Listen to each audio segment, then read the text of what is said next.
of sources is a real one.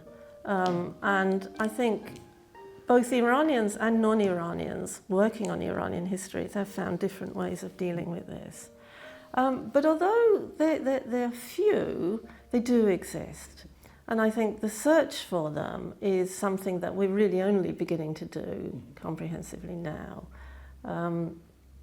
There are a variety of sources. For example, in the case of the article on the bread riots, you think the first thing that comes to your mind about this is that it won't be possible to do this because the people who engaged in the bread protests have left no sources. They were illiterate and there was no mechanism for them to leave any trace of how they thought. But we do have descriptions of bread protests, both in Persian and in the British archives. We have the elite memoirs, for example, which do talk about bread protests and constitute a source, although, of course, like all sources, they have to be used, contextualized and used carefully. We have, of course, the British archives themselves, which in the 19th century, because British interest in Iran is growing, so there is a big expansion of the consular service in Iran. And consuls in various provincial towns would produce daily reports on what was going on. And they were concerned about security. They were concerned about the price of bread because it was a very sensitive issue. So they would record their impressions. Again, it's not a pure source. It's obviously coming from a particular perspective. Nonetheless, it is a source. Again, in my article I did this. One of the big issues in looking at bread protests is the question of popular legitimacy. And you think, since we're dealing with people who are illiterate and who have left no sources, how can we judge how they understood what they were doing? And again, starting with E.P. Thompson and Eric Hobsbawm and going through Professor Abrahamian's work and all the other work which has now been done on bread riots, you see that actually there are ways of getting at the kind of pre-political crowd. So you can, for example, think about what would their sources of legitimacy be. And one of the big sources of legitimacy for any sort of action in that pre-modern period is religion. And so if you look at the legal opinions given by leading clerics, you can see that there was a legitimacy given to rejecting the idea of speculation, for example. Speculation was denounced by the clergy as being un-Islamic. This was not how a proper Islamic society should function. So the manuscripts of leading clerics also will give you information about this. And then you can look at things like folk stories, songs, poems, popular sayings.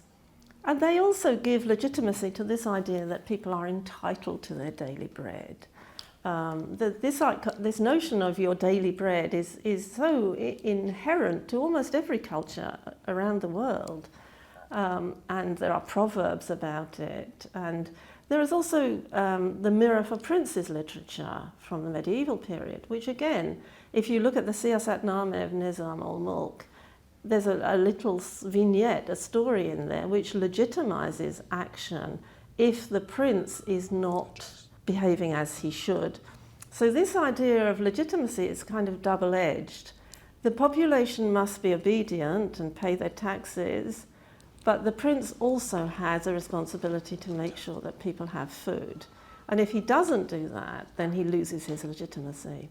So you can see that there's actually, although we have no direct sources from people who engaged in bread protests, in the case of British history, we do have direct sources. We have, for example, testimonies in courts and so on. We don't have that in the Iranian case. But that doesn't mean that you can't put together these disparate sources and the kinds of varying kinds of information that they give you in order to create a narrative with some analytical power. From my point of view, one of the big problems is the lack of collaborative work between people outside Iran and people inside Iran. And I think this is not much acknowledged as a source of difficulty, but I think it's really holding things back now.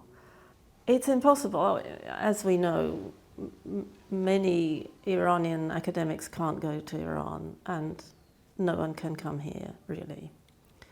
And this has meant, for example, that students are reluctant to embark on a PhD or DPhil on Iran because they don't see a future working on a country that they can't go to.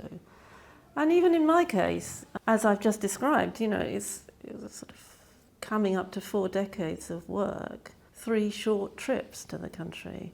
You can see how, and I have been asked, you know, if you could have foreseen how difficult things would be, would you have worked on Iran? And I'm not sure, because there is a disconnect, inevitably, and I think it affects me as a non-Iranian, but I think it also affects Iranians when you can't go to the country. You lose that sense of intimacy with what's happening. So I think, although we don't talk about it much in Iranian studies, but I do think it's holding back real progress. There is, for example, a website which has recently been established called Mardom-Name, a website with a journal. And it's very much interested in history from below, and they're trying to do all sorts of interesting things, and they've collected material and so on. They need us, and we need them as well to go forward. But it's like, you know, there's this wall between us and we can't get over it. But you can just, you know, you have this glimpse of what it might be like if you could do collaborative work, real collaborative work. And you can think of all sorts of ways forward. And we're just stuck with this situation. And I think it does, you know, people, very bright students at Oxford who are interested in Iran at all levels. But a career, who will employ them? So I see that as a major disadvantage.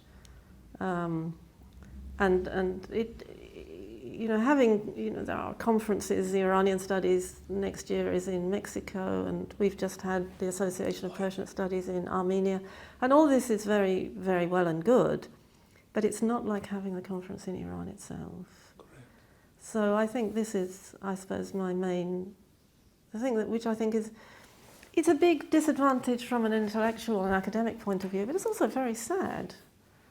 You know, and there's also the lack of a strategy out of it is also grim at the moment. Thank you.